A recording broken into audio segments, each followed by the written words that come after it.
The man didn't flinch when I stepped out of my truck.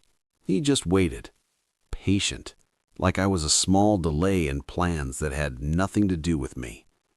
My wife walked past me, took his arm, and said 3 words, "Go back inside." I didn't go back inside. That decision ended my marriage. But what I found out about my son, about where he really was all those weekends, that's what changed everything. My name is Warren Tate. I'm 46 years old. I work as an insurance claims investigator for Callister County. I've spent the last 18 years reading people who lie for a living. Staged accidents, inflated damages, stories that don't hold together when you press on the weak points. I didn't see my own wife clearly until that October evening. I'd been on the road since 7 that morning. 3 site visits, 2 depositions, and a stack of paperwork I hadn't touched. When I pulled into my driveway at 6:15, the silver BMW parked across my lawn didn't register at first. I was tired. My mind was still on a case file sitting in my passenger seat. Then, the front door opened. Simone walked out wearing a black dress I'd never seen. Her hair was done. Her makeup was careful. She moved with a lightness I hadn't seen directed at me in a very long time. She wasn't looking at me. She was looking at the BMW. I stepped out of my truck slowly. She stopped when she noticed me. Her expression shifted. Not guilt, not exactly. Something closer to irritation, like I'd shown up to a party I wasn't invited to. "Warren," she said my name like a problem. "You're early." "It's 6:15, I said. "Same time I'm always home." The driver's door of the BMW opened. A man stepped out, mid-40s, dark jacket, confident in a way that came from practice. He stood at the edge of my property with his hands in his pockets, watching us like he was waiting for a minor scene to resolve itself. He didn't introduce himself. He didn't have to. "Who is that?" I asked, though part of me already knew I wouldn't like the answer. "His name is Garrett," Simone said, like that explained anything. I walked toward him, not fast, not aggressive, the way I approach a scene when I already know something's wrong and I'm just collecting confirmation. "You need to leave," I told him, quiet, direct. He glanced at Simone, not at me, at her, like I was furniture she'd forgotten to move. That told me everything. "Warren, stop." Simone stepped between us, then past me. She walked straight to Garrett and took his hand, laced her fingers through it, right there in my driveway, on my property, in front of my face. She turned back to me with an expression I'd never seen before. Calm, almost defiant. "Go back inside." 3 words. Go back inside. Like I was a child being sent to his room, like this was her house, her rules, her life, and I was a guest who had overstayed his welcome. Something shifted in me. Not rage. I've been around enough deception to know rage makes you stupid. What shifted was clarity. The fog I'd been living in, the late nights, the distance, the excuses, it all burned off in about 4 seconds. I didn't go back inside. I pulled out my phone, opened my contacts, and called Mitch Harlan, my attorney, right there in the driveway while she watched. He picked up on the second ring. "Mitch," I said, "it's Warren. I need to meet with you first thing Monday. File for separation. It's time." Simone's expression flickered. The defiance cracked just a little. I ended the call, walked past both of them, went into my house, and locked the door behind me. Then I sat down at the kitchen table, opened my laptop, and started doing what I do best. I started investigating. What would you have done? Would you have gone back inside? I didn't sleep that night. I sat at the kitchen table until well past midnight, laptop open, legal pad beside me, coffee going cold because I kept forgetting to drink it. My job is reading what people try to hide, inconsistencies, patterns that don't fit, the moment a story starts to crack. I'd spent 18 years doing it for strangers. Now I was doing it for myself. I started with the joint accounts, checking, savings, the home equity line we'd opened 4 years ago for the kitchen renovation that never happened. I pulled statements going back 18 months and went line by line. What I found made my chest tight. Over the past 14 months, Simone had been making transfers out of our joint savings, regular intervals, 3 to 4 weeks apart. The amounts varied, never round numbers, which was smart. Round numbers catch the eye. These looked like ordinary expenses, groceries, car maintenance, the kind of thing a wife might spend without her husband thinking twice. I added it up. Then I added it up again to make sure. Just over $21,000. I stared at that number for a long time. There were no corresponding purchases I could find. No hotel charges, no jewelry, no plane tickets, which meant the money was going somewhere I couldn't trace from here. Cash, probably, or an account with a name that wouldn't show up on any statement I had access to. I documented every transaction, date, amount, running total. I photographed the screens and saved them to a folder on my desktop. Then I opened a new browser tab and drafted an email to Mitch Harlan laying out the basics: separation filing, financial disclosure, custody arrangements for Owen. Owen, my son. He was 3 hours away at Lake Point Training Center, an elite swim academy that Simone had pushed for last year. Owen was good, better than good, and she'd convinced me this was his path forward: Olympic-level coaching, a real future. I'd trusted her to manage it. I was working 60-hour weeks. I assumed she was handling the pickups, the weekends, the logistics. I assumed he was his mother. I sat back in my chair and rubbed my eyes. The house was silent. Simone hadn't come inside. Her car was gone from the driveway. I didn't know where she was, and I realized I didn't care. What I cared about was Owen. I pulled up Lake Point's website and found the main administrative number. Too late to call now, but I saved it, first thing in the morning. Then I did something I'd been avoiding. I opened the cloud storage we'd set up as a family 3 years ago. Photos, documents, shared files. Simone had stopped using it for anything important once she got her new phone. At least that's what I thought. She hadn't stopped. She'd just stopped being careful. I found the messages buried in a backup folder, a thread with someone saved as GL that went back almost 2 years. I didn't read all of it. I couldn't, but I read enough. One message, sent the same week she first mentioned Lake Point Academy, stopped me cold. Her words: "Once he's settled in, we'll finally have real time together, not just stolen hours." His reply: "Can't wait." I read it twice. Then I photographed every page of that thread. She hadn't sent our son to that academy for his future. She'd sent him away for her convenience. I closed the laptop slowly. My hands weren't shaking. My voice, if I'd spoken out loud, would have been steady. But somewhere underneath the calm, something was breaking apart very quietly. I sat in that kitchen until dawn, watching the sky grow gray through the window.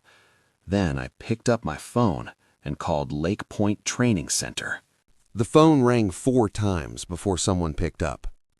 "Lake Point Training Center, this is Diane." "This is Warren Tate," I said. "My son Owen is enrolled there. I'm calling about his weekend schedule." There was a pause, a clicking of keys. "Mr. Tate, yes. Owen's in the competitive track, correct? What can I help you with?" "I'd like to speak with whoever manages student pickups and family visits. Your director, if possible." Another pause, longer this time. "Let me transfer you to Mr. Brennan. He handles residential coordination." She transferred me. Hold music played for about 30 seconds. Then a man's voice came on. Careful, professional, the kind of voice that chooses words like it's diffusing something. "Mr. Tate, this is Paul Brennan. How can I help you?" "I'd like to know how often my son has been picked up on weekends this year." Silence. Not the kind that means someone's checking records, the kind that means someone's deciding how much to say. "Mr. Tate," he said slowly, "Owen is a wonderful student. His times have improved significantly since September. He's well liked by—" "That's not what I asked." Another pause.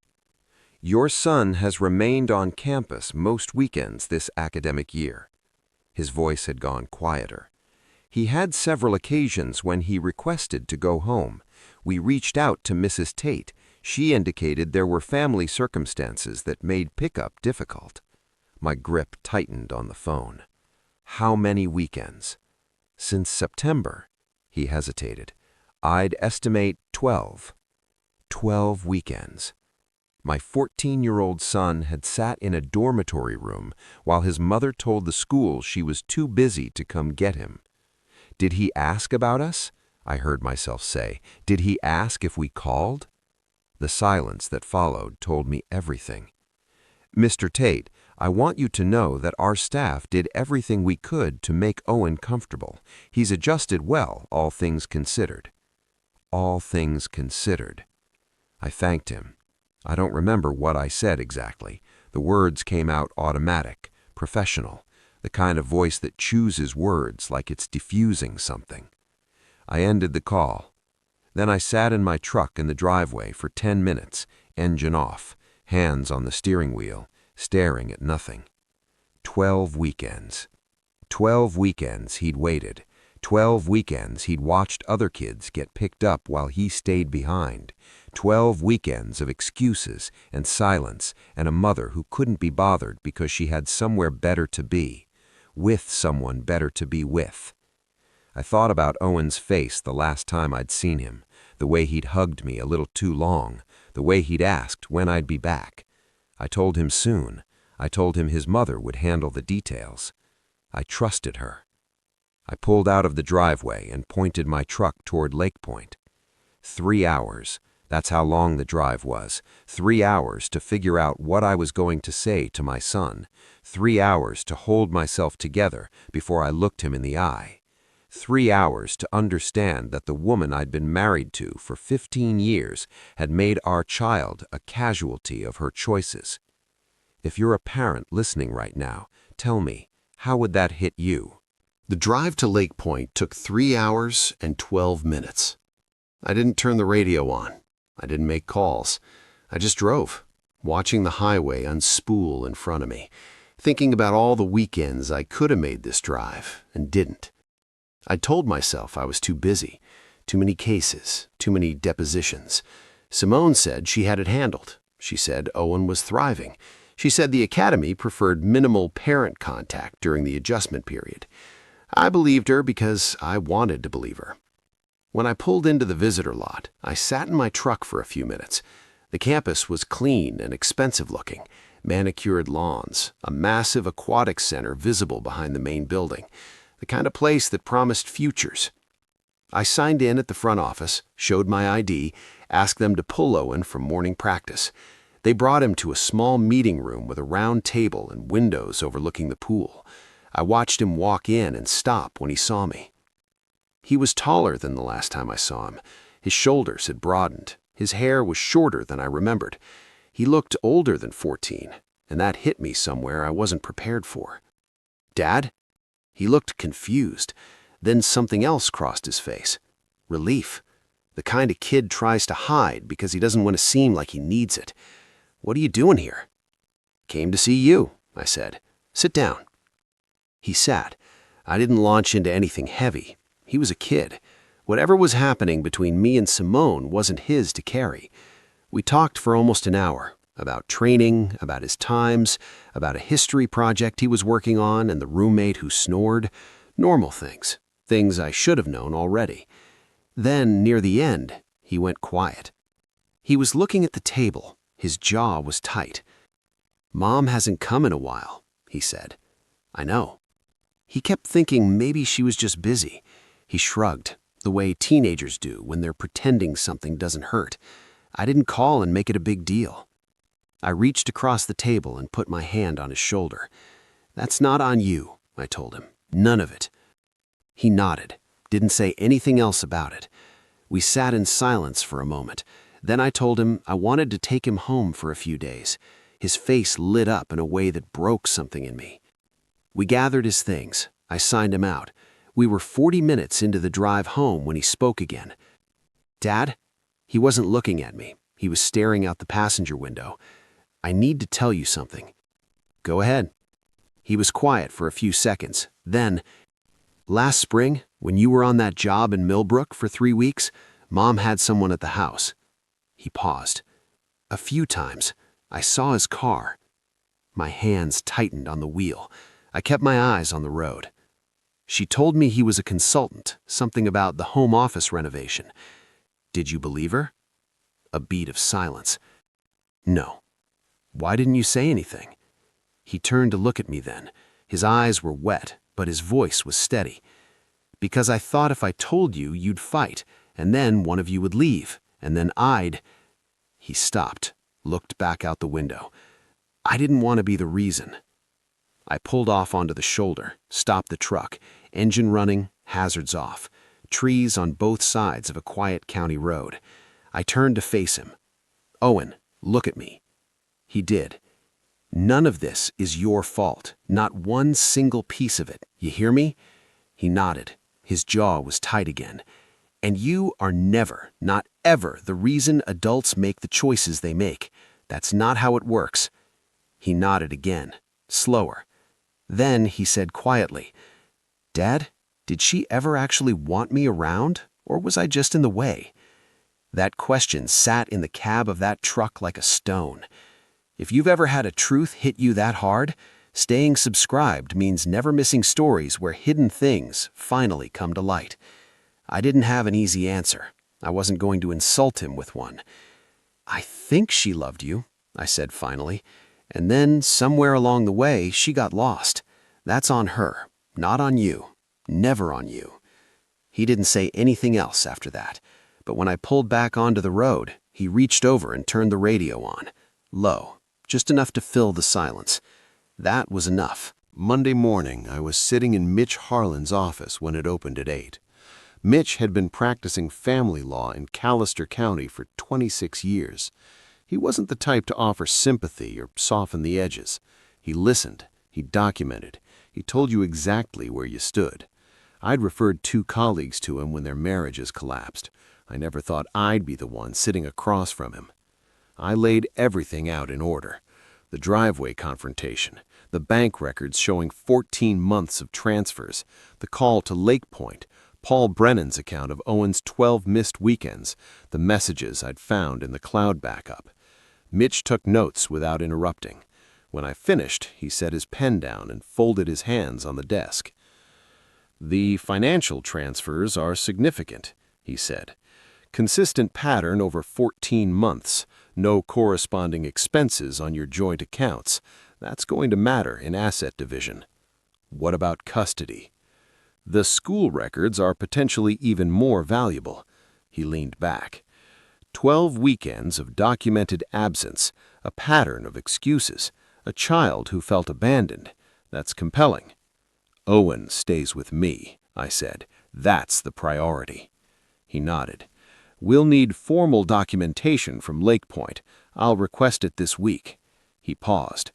"In the meantime, don't move out of the house, don't make any large financial moves, and don't tell her what you found in the cloud storage. Let her think you don't have it." I told him I understood. Then he said something that made me sit up straighter. "There's something else you should know. I did some preliminary research on counsel she might retain." He opened a folder on his desk. "There's an attorney named Vivian Cross. She handles high-asset divorces in this area. Well-connected. Expensive." "Okay."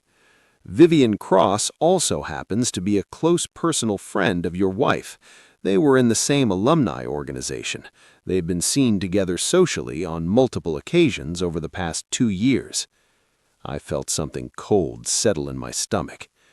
"You're saying my wife's attorney might already know about the affair?" "I'm saying it's possible." Mitch's expression was neutral, but his eyes were sharp.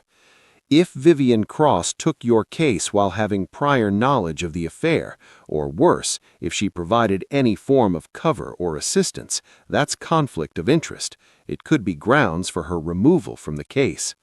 How do we prove that? We watch, we document, we wait for her to make a mistake. He closed the folder. People who think they're clever usually do. I left his office and drove directly to Lake Point to pick up the rest of Owen's things. On the way, I thought about what Mitch had said. Vivian Cross. I'd met her once, 2 years ago, a charity event Simone had dragged me to. I remembered a tall woman with sharp cheekbones and an expensive dress. She had laughed too loud at something Simone said. They'd hugged like old friends. 2 years ago. The same time the messages started. I tightened the grip on my steering wheel. The picture was getting clearer. Every piece I found connected to another piece, a web I'd been living inside without ever seeing the threads. I got Owen's things from Lake Point, signed the paperwork for a temporary leave of absence. Brennan shook my hand at the door and said he hoped everything worked out. I thanked him. I didn't tell him what I was thinking. What I was thinking was that my wife had built a system, a support structure for her lies, and I was going to tear it apart one piece at a time. Simone came back the next day. She walked through the front door on a Tuesday evening with a bag from the dry cleaner and an expression designed to project normalcy, like the driveway hadn't happened, like everything had just been paused, waiting for her to press play again. She stopped when she saw Owen at the kitchen table doing homework. "You're home," she said to him. "Dad picked me up." Owen didn't look up from his notebook. Simone looked at me. I was standing at the counter with a cup of coffee, watching her recalculate. "We should talk," she said. "We should," I agreed. "Owen, finish that in your room for a bit." He gathered his books without argument and disappeared down the hall. The door closed behind him with a soft click. Simone set the dry cleaning on the counter. She turned to face me with her composure carefully arranged. I'd seen her do this in arguments before, building the wall before the first word was fired. "I want to explain," she started. "I'm going to stop you there." I kept my voice calm, almost pleasant. "I'm not interested in an explanation. I'm interested in an agreement." She blinked. "An agreement?" "Simple terms. No fighting in front of Owen. No disruption to his routine while this gets sorted out. And I'd like you to contact Mitch Harlan's office this week about scheduling." Her composure slipped, just slightly. "You already called a lawyer?" "First thing Monday," I confirmed. "Mitch Harlan. You've probably heard of him." She was quiet for a moment, recalculating again. Then she said carefully, "Warren, I think if we just sat down and talked about this like adults, we could—" "I'd also like to discuss the joint savings account," I said. $21,000 over 14 months. I have the dates and amounts documented." The color shifted in her face, not dramatically. Simone was good at controlling her surface, but I'd been watching that face for 15 years. I saw it. "That money went to Garrett," I said, "or to things that benefited Garrett. That's what my attorney believes. Based on what I found, I'm inclined to agree." She pressed her hands flat on the counter. "You don't have proof of that." "I have enough." What happened next was the part I expected, but still found instructive to watch. She pivoted. Simone was good at pivoting. When one angle failed, she found another without missing a beat. "I want to talk about Owen." Her tone shifted toward something softer, more maternal. I know the academy situation wasn't ideal, but I think we can work something out that's best for him." "So do I said. "That's why I've already asked Mitch to request the weekend logs from Lake Point. 12 missed weekends, Simone. Paul Brennan will testify to that if it comes to it."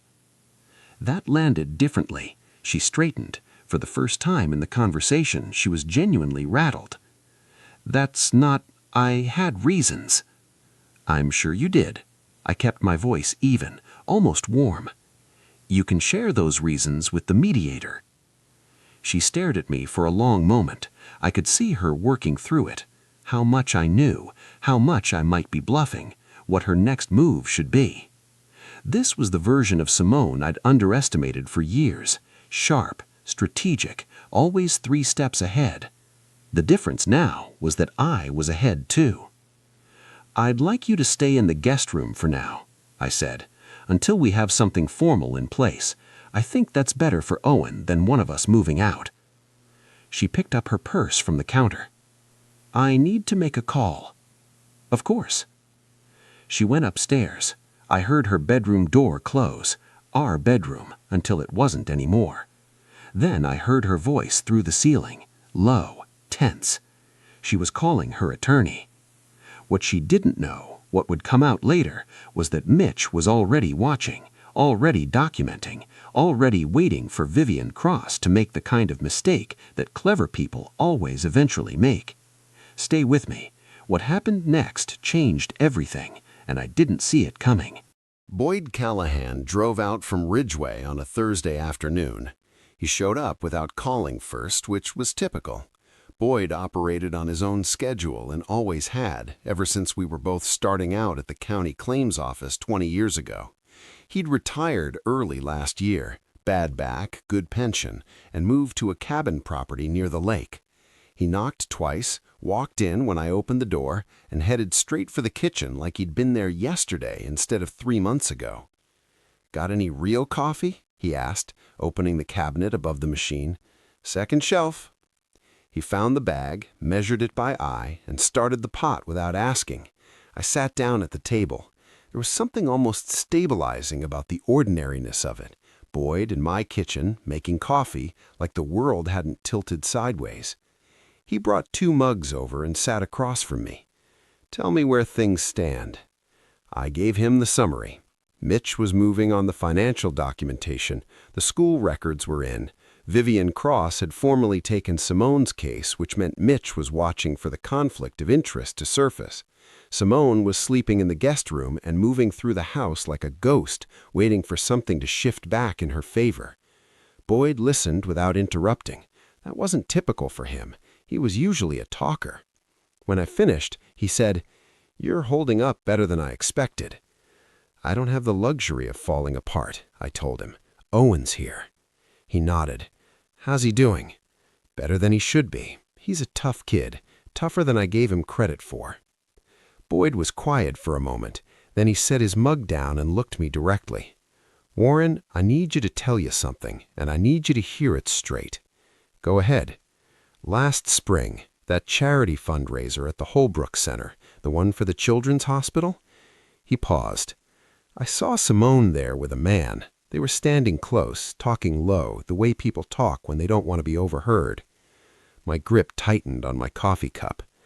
"I didn't say anything because I wasn't sure," he continued, "because I told myself maybe it was nothing, maybe I was reading into it."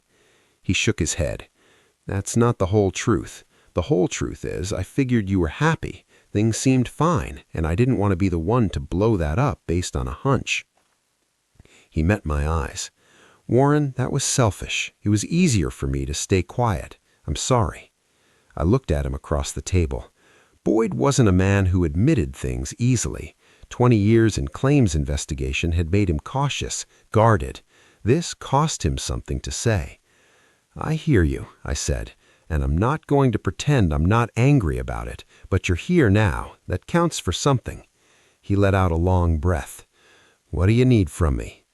"I may need you to speak to what you saw, as a friend, as someone who's known us both." "Done. No hesitation. You don't even have to ask." We sat for another hour, talked about other things, his property, a fraud case out west he'd been following in the news, Owen's growing interest in engineering, normal conversation, the kind I hadn't realized I'd been missing. After he left, I sat with what he'd said, about not wanting to be the messenger, about choosing silence because it was easier. I understood it. People don't want to carry that kind of truth into a friendship and watch it land. But it also made me think about Owen's question in the truck. whether she ever actually wanted him around or whether he'd just been in the way. I still didn't have a clear answer. What I had was a clearer picture of how long things had been broken while I wasn't looking. A charity fundraiser last spring, 14 months of transfers, 12 abandoned weekends. The timeline was filling in, every piece connected to another piece. That night, after Owen went to bed, Simone came downstairs. She stood in the kitchen doorway, watching me go through documents at the table. "I know you're not going to believe this," she said quietly, "but I didn't plan for it to get here." I kept my eyes on the papers. "Where did you plan for it to get?" Silence. "You sent your son away so you'd have more time with another man," I said, not loud, just factual. "That was a plan, Simone. It just didn't end the way you expected." She didn't respond. She finished her water, set the glass in the sink, and went back upstairs. I stayed at the table until midnight. The call came on a Tuesday morning. I was in my home office reviewing case files when my phone buzzed with an unknown number. I almost let it go to voicemail. Something made me answer. "Is this Warren Tate?"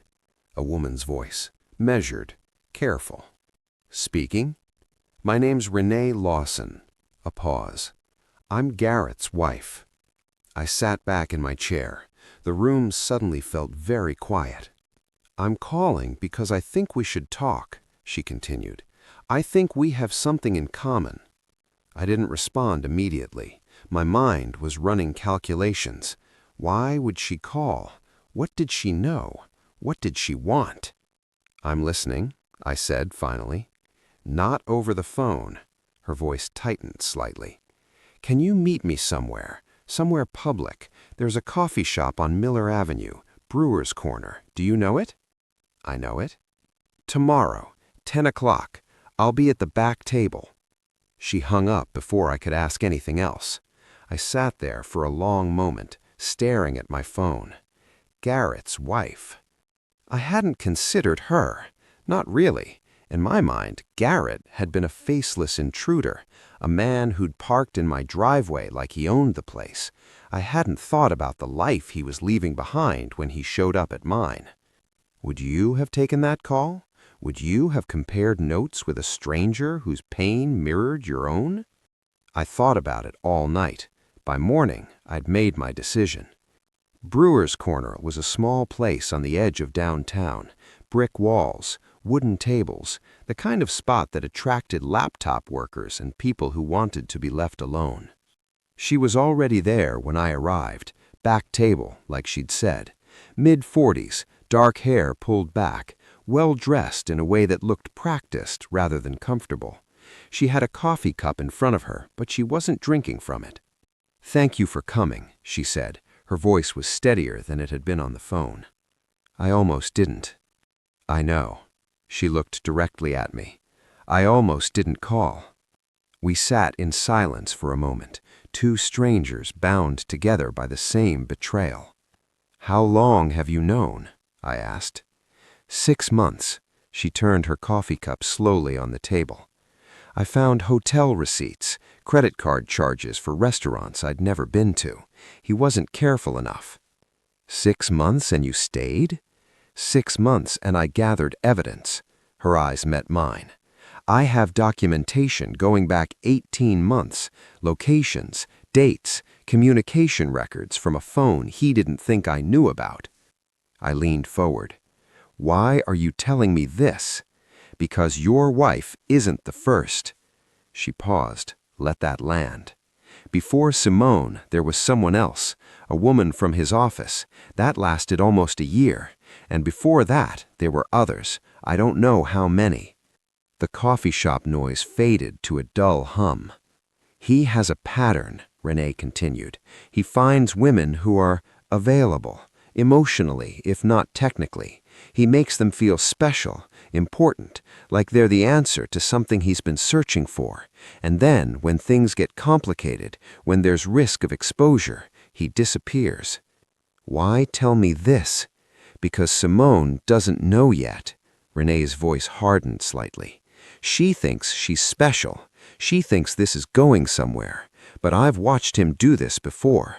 The moment things got uncomfortable, the moment you showed up in that driveway, he started planning his exit. I thought about what Mitch had said, about watching, documenting, waiting for people to make mistakes. You want to compare notes, I said. I want to make sure he doesn't walk away clean.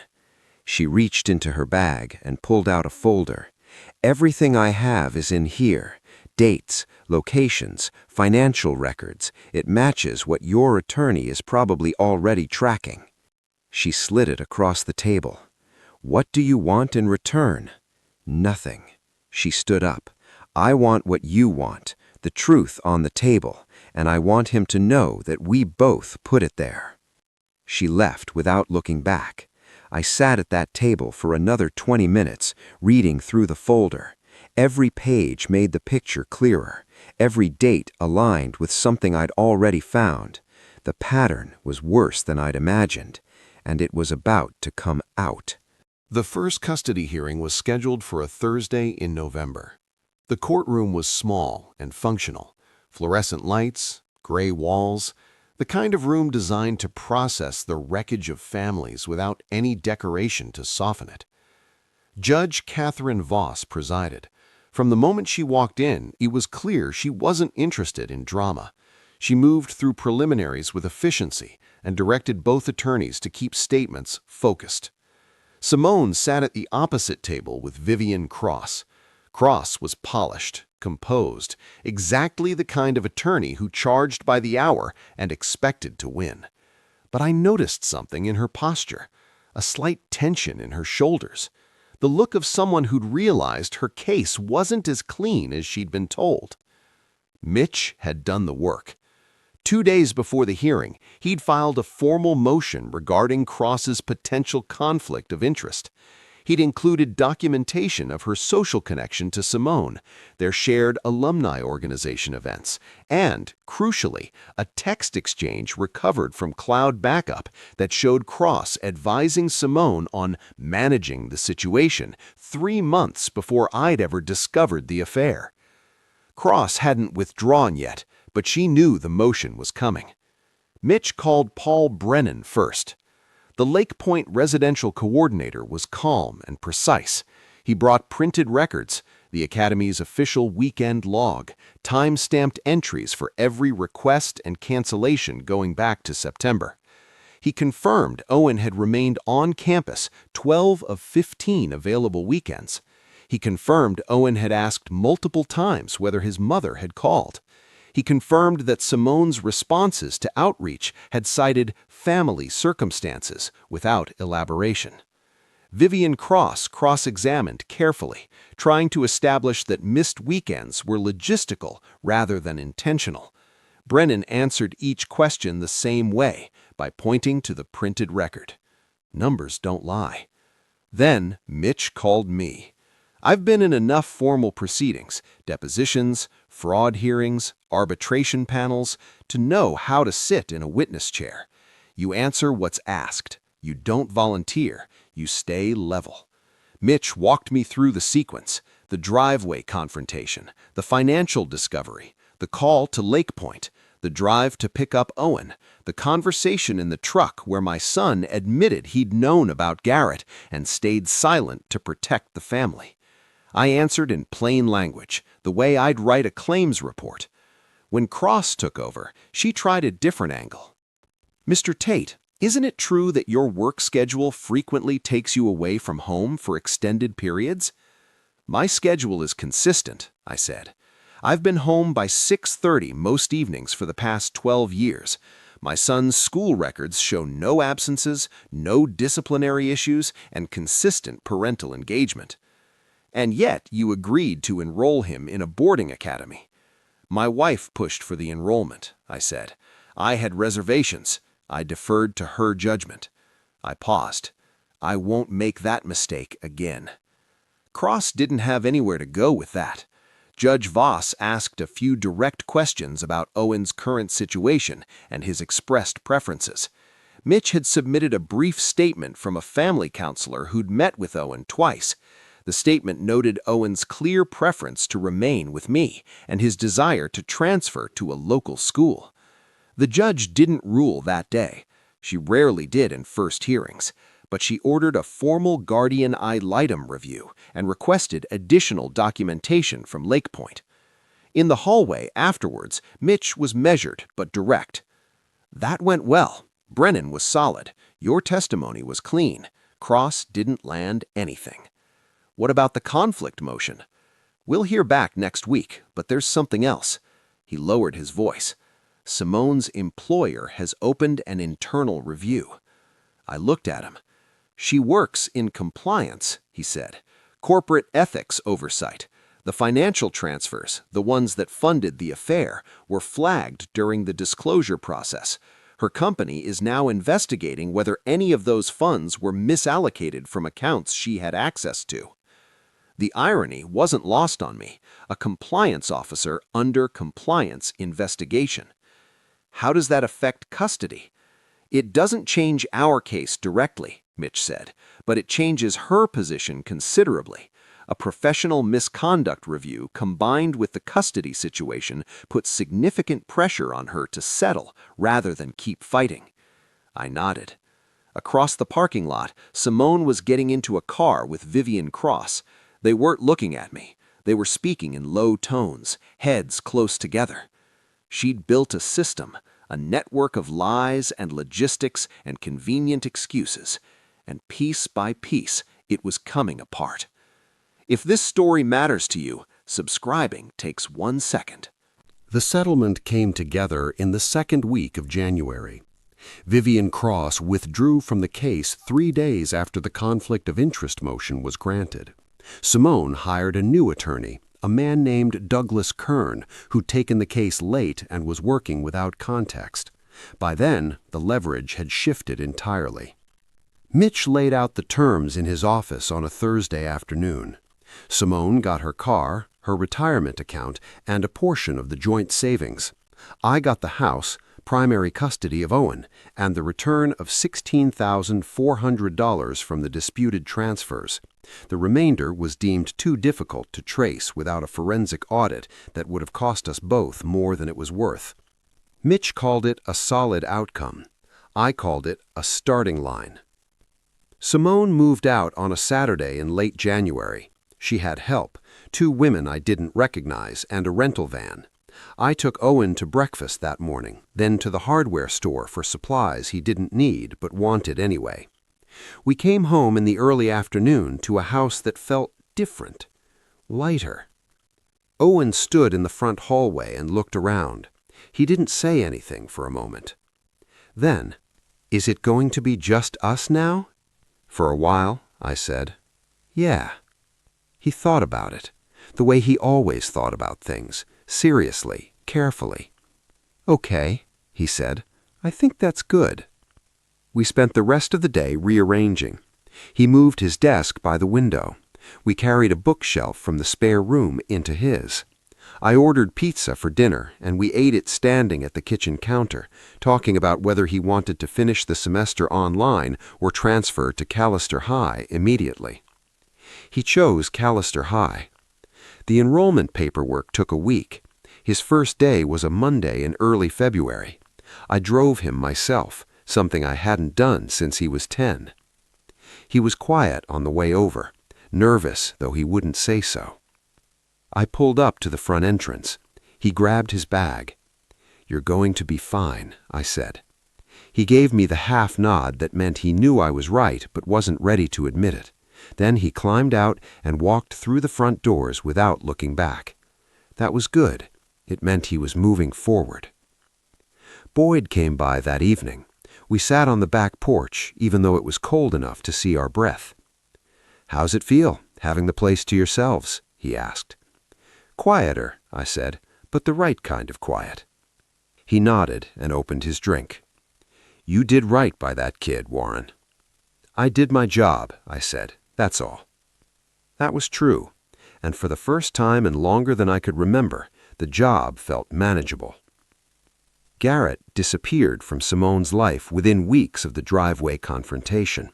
Renee had been right. The moment things got complicated, he'd started planning his exit. By February, he was seeing someone else, a woman from Stanning County, someone Simone had met once at a fundraiser. I heard this through Boyd. I didn't ask for details. Whatever consequences found Garrett, they weren't mine to deliver. The same was true for Simone. Her workplace review concluded in March. She wasn't terminated, but she was reassigned, moved out of compliance oversight into a role with less authority and more scrutiny. I didn't take satisfaction in that. I didn't need to. What I needed was sitting across from me at the dinner table every night, talking about school, about engineering, about a future he was finally starting to believe in. One evening in late September, I was sitting on the back porch after dinner when Owen came out and took the other chair. He had his phone in his hand, but wasn't looking at it, just sitting. After a while, he said, "I've been thinking about what you told me in the truck that day you picked me up." "Which part?" "That none of it was my fault." He paused. "I think I actually believe that now." I looked at him. He was nearly 16. He looked like himself, not the guarded, careful version who'd come from Lake Point, but the real one, the one who'd been waiting underneath all that time. "Good," I said. "That's where it belongs." We spent the rest of the day sitting there until the light was gone. I thought about that October evening, the silver BMW in my driveway, the man who waited like I didn't exist, the wife who told me to go back inside. I thought about the choice I made in that moment, not to explode, not to collapse, but to step back, take inventory, and do the work that needed doing. I'd spent 18 years reading scenes, finding what didn't belong, catching what was about to go wrong before the damage spread. I'd been late to this one, but I'd gotten there. And sitting on that porch with my son beside me, watching the last light leave the sky, I knew with certainty that what I saved from the wreckage was the only thing that had ever really mattered. Have you ever discovered that saving what truly matters meant letting go of everything you thought you needed?